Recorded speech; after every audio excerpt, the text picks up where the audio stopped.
coffee break is Victor Otniansky speaking on multi-wavelength monitoring of the changing look AGN NGC 2617 during state changes.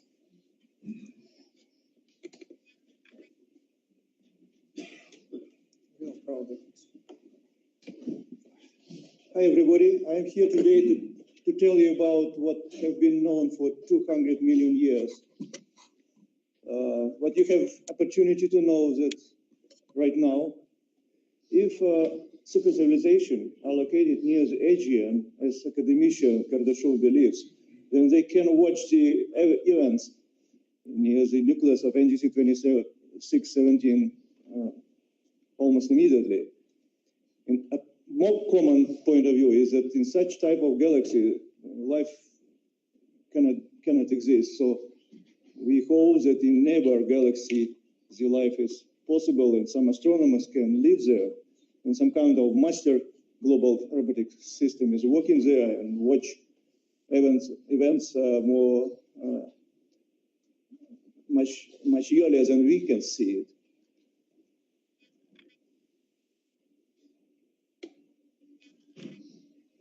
It's a unification model of the AGN. Since the 1916, when first quasar was discovered, astronomer was trying to make some sort of order to the zoo of different kind of AGNs. And it was a very difficult task because brief review of the different AGNs and nucleus like our galaxy show that it's very difficult task to make some order in this. And breakthrough in this direction was done in 1918, where it was people get understanding that some characteristic of the AGN depend on the angle to the observation.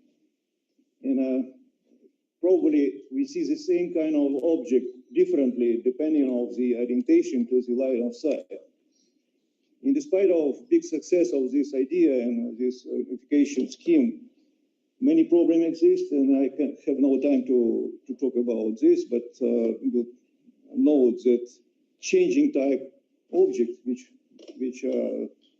very often happen, about several dozen of this type of object is known now, is a very big problem for this unification scheme because it's clear that the torus cannot change orientation so fast during the weeks and years. It's not possible. So this unification model should be changed sometime to find their national explanation for changing type for different type of AGNs. And so we should investigate the physics of these processes of changing type to understand this object more clear, and then make some new model, because this model is not working in many cases, and I think it's wrong. What I'm going to talk is part of our project of changing look monitoring object.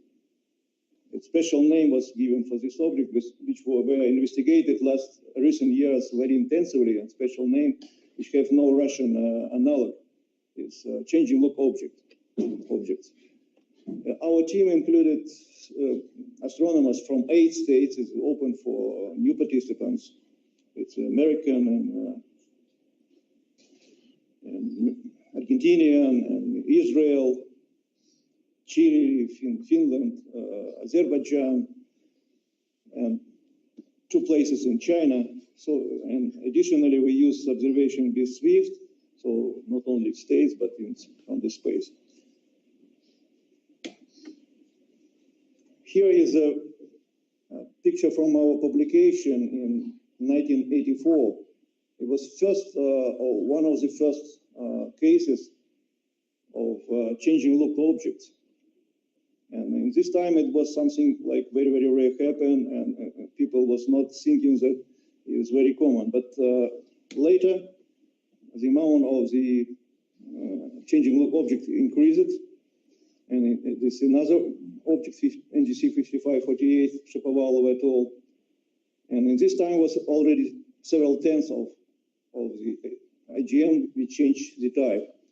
So it's about the amount of the AGN which was observed very intensively. So we suspect that about each AGN, which strong variability, will be changing type object if we will continue observation long enough.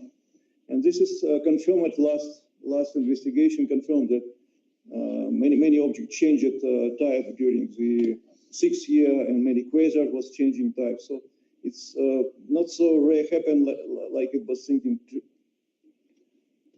20 years ago. And now, not only from optical spectra we have changing look object, but only from the X-ray spectra. This example of one object which changed the forms of the X-ray spectra, and it's called also changing look object. And some object is in optical changing look and X-ray as well. And our object NGC 2617, from our observation, was also in the same situation where we can call that it's changing look in X-ray as well. This publication of Shapi and all in a astrophysical journal is starting point for our investigation. We starting our investigation after reading this work, and was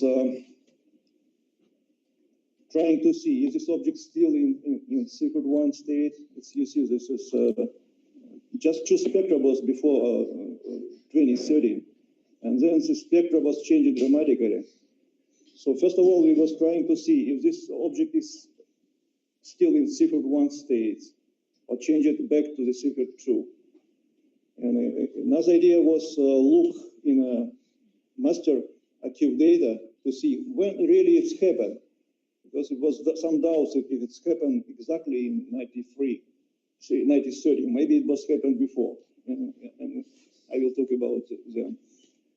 It's our publication this year, which is really continuation of Shapi work, and we use the name of the title of the work.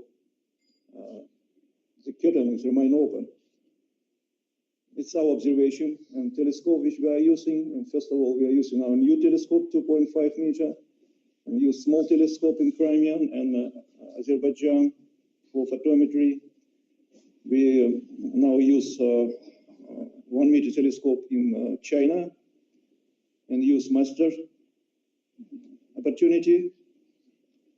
Also, we use spectral data from SHAO. It's a mistake, 2 meter telescope SHAO. And use 2.3 meter telescope in Vera Observatory, Wyoming University, USA. And have half-year observation with SWIFT. It's X-ray, UV, and optical.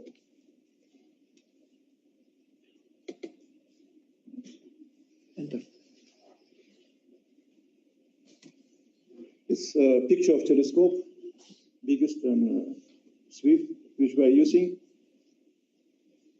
It's our biggest one in Caucasian Mountain Observatory.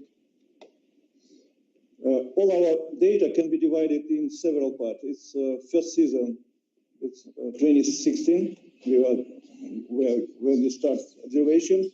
It's active data from the SWIFT and master active data. And today I will firstly present new data which are not published. It's past season. So it's three different part of our data. First season. First of all, we get spectra using SHAO telescope to 2 meter telescope and see that object is still in secret one states. And comparative to Shapi spectra, we see that in our spectra we see some emission peak in red wing, which may be typical future of this type of object, because the same was seen in NGC 4151, in 5548. This light curve for first season is UV, X-ray, different bands in optical. This is obtained by master data, especially this one, when especially intensively make observation. And this is the small telescope obtaining this data. And this is infrared GHK data. Now about achieved data from the 2010. First observation was obtained by master in 2010. And we see that the lowest point is, this point is lowest, minimum. And so changing type probably happened between these 2 points, but not in 20 settings like Shapi is published. Because in this same level we have spectra, and spectra was Cepheid 1 type. So just this point probably is Cepheid 2. So we suspect that changing type was 2 years before. Then it's in publication of Shapi stresses. We use 2 techniques for observation mapping. It's a cross-correlation analysis in Russian. It's our original methods, MCCF, which is modernized method of Gaskell and Spark. And another method is Javelin. It's very popular last year. It's not usual cross-correlation technique. It's modulation of 10,000 artificial light curves, and then select from histogram they see the maximum. But have no time to speak about detail. We're going to modernize this method as well, the same way. What we get from this observation mapping? You get some delays, which are difference in light travel time to the emission region and straight to the observers. So in light curves, we will see differences. You see example. I will not show you cross-correlation graphs. Just result for published result. You can see in publication any details, and just look at these 3 points, which are red boxes is noted. It shows that K filter is delayed about 25 days to the optical, and OV is delayed about 1-3 days to the X-ray in old data and new data. And it's expected result, but it's the K filter is firstly found some good results. Firstly, so we was expecting to confirm it with new data, new results, which are not published yet. This light curve, and this is X-ray, this is V, this is B, and this is and this is master data. It's unfiltered, but reduced it to the B system and shifted 1 magnitude left. And small points are Argentinian data. You see that object is still variable, very strong. Okay. No? You see that variability is very strong.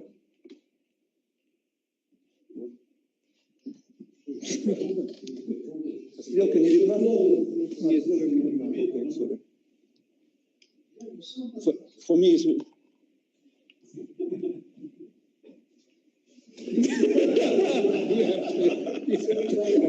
I don't know. Okay.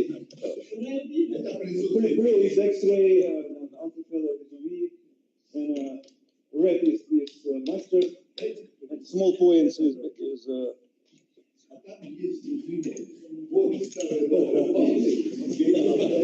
you see small points, something is beginning. And if at the beginning of this new observation, the magnitude and flux and X-ray was most. Вот хорошее. А он мне тут я поцелую. Okay. Уберите. This point is most bright point for all history. In beginning of season, it was brighter than any other point. Then it was several flashes, and after end of the March, object about died. no variability and very low luminosity. So we think that he is in a transient state and going to change the type back to the Cepheid 2. So we are waiting for this case. So it's about to happen.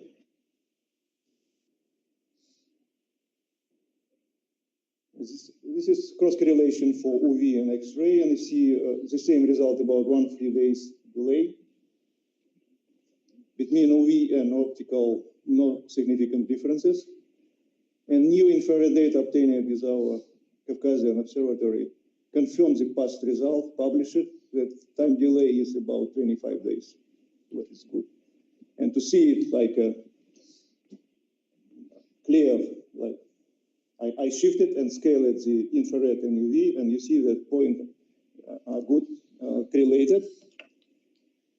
Red is infrared and dark is UV, and we know that here is master point, and it's following this what we see here, and here is also master points.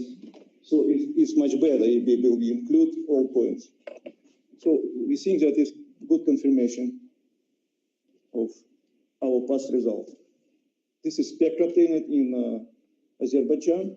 In one spectra is American, but we have more spectra. I cannot show you all.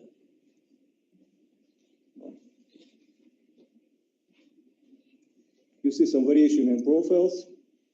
And this American spectra obtained in Bureau Observatory for just examples. And you see how big difference, calibrated spectra. No change of type, right? Huh? No change of type. Not change it, but variability is very strong. For example, last spectra obtained in the beginning of May, this one. You see how low the broad line, but it's still stable. But especially red wing is very low. And broad component does not disappear. Not yet, but we're waiting that it's happened, and probably a new season started with a changing type. So now it's not visible. So I hope that in South Africa they will be able to get the spectra and the discovery is changing back to the signal. Where is green curve? Huh? Where is green spectrum? This is green. I don't know what I see. This is green. This is red. Okay. Sorry. Alpha was not changing so dramatically. It's typical for changing look object. Alpha forever changed it less. It's connected to some obscuration, which in Alpha is less strong maybe, but you see that variation in profile is not so strong like in H-beta.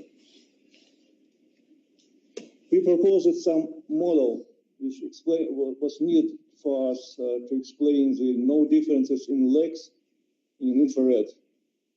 But it's also possible to explain the changing type using this model. With biconical outflow, the clouds, this dust are located in this biconical outflow. We see just nearest part. The same is in this part, but not in this part. We don't see it because it's blocked by torus. And here is also clouds, but dust is sublimated there.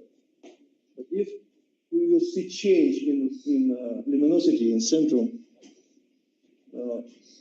this angle will be changed as well, and some dust can be recreated here, and some clouds, this dust will appear, and they will change. We see change type. So it can easily explain the changing type, this model, and some other advances. And more ways observably confirm it, because it's really observed that infrared is located in pole region, but not in places where torus should be. So it's some observation confirming, not ours. Summary. We have optical light curves from the 2010s using Master Global Robotic Network and optical UV X-ray light curves from 2013 on the SWIFT data. We have recent spectroscopic and photometric from near-infrared to X-ray monitoring for this object for last 3 years.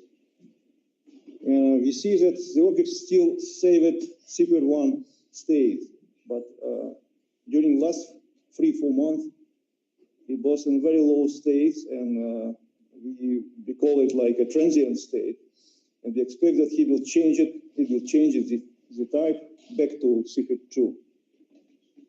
We suggest that dramatic change in secret type of NGC 2670 was not connected with brightening observed in 2013, like in Shapi work, but probably happened 2 years before. We found then lags delay depend from the wavelengths and increases these wavelengths. The new infrared data obtained from October 2016 to May 2017 confirm our published past result about delay in K filter about 24-25 days. We interpreted the K band emission as due to radiation by the dust. We propose that dusty clouds are located in the conical outflow, which we see on the linear side. The reason for significant change in the luminosity of the object is not the change of absorption alone. We propose a change in energy generation rate led to change in absorption. What causes the change in energy generation remains the main mystery. And firstly, we were thinking that tidal disruption of stars can explain this, but it's happened very rare. But one case in 10,000 years, it's very, very rare. But some cases can be more often happen. The star will be close to the black hole, but not totally disrupted, just partially, and lost some small part, few percent of the matter to the black hole, and it will be repeated flyers connected with these cases, and we will see change of type. For example, in our galaxy, we see this type of stars. I will show you. And some publication was about connected with Campana from Italy, I know, in Ivanov and Chernikova. They discuss this opportunity. Thanks to the Pavel Ivanov for useful discussions. Thanks to the SWIFT and master teams for organization of the observation, Cherepashuk and Jalilov for supporting our observation and giving us observational time. Thanks to all for attention. This is for our galaxy. Real stars near the black hole in our galaxy. Thank you. Thank you, Victor. Questions? I'm told. Try to imagine the time delay between emission line gravity and continuum.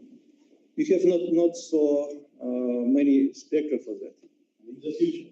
Yeah, but another publication about this was published in Astrophysical Journal recently, and they get 6-day delay, and it's confirmed from our data, but we are not able to find from our data because density is not good enough. So that's a reverberation mapping. Yeah, we need more often observation in spectral, in optical spectra. So probably David will help us. Yeah. Can I ask you, you showed X-ray spectral variations for another object, showing that they also change in their look. Was that because of the changing K alpha line, or is that a broader component? Is that not connected this line? It change of the usually this X-ray spectra change it as low as sharper. But what I was showing you, it's happened differently. Right. It's became lower, but spectra is softer. Okay, but it's anomalous. It's not due to a line. Yet It's not a K alpha line. No, it's not line. It's not line, but in our object, it's happened also several times. When it's usually it's changed as expected, but sometimes it is fell and became softer. It's changing look. We have several cases, but not discussed it yet. It's not ready. We just finished the season and working with data, so it just presented from the its first presentation of the data. We're expecting that we will see some in publication. It will be some changing look in X-ray. Any other questions for Victor? I have a suggestion about a different name for it. You said there's no name for changing look. There's an animal called a chameleon. Are you familiar with it? Not sure. It's a lizard, like a lizard that changes colour. Oh. So Yes, but it depends on the environment. it does. But Well, it's this depends on the environment too, right? Yeah, but it's already became common. I know. It became known, but no Russian yet. Yes. Maybe we translate to Russian. Okay, let's thank all the speakers, Victor and everyone else for this session.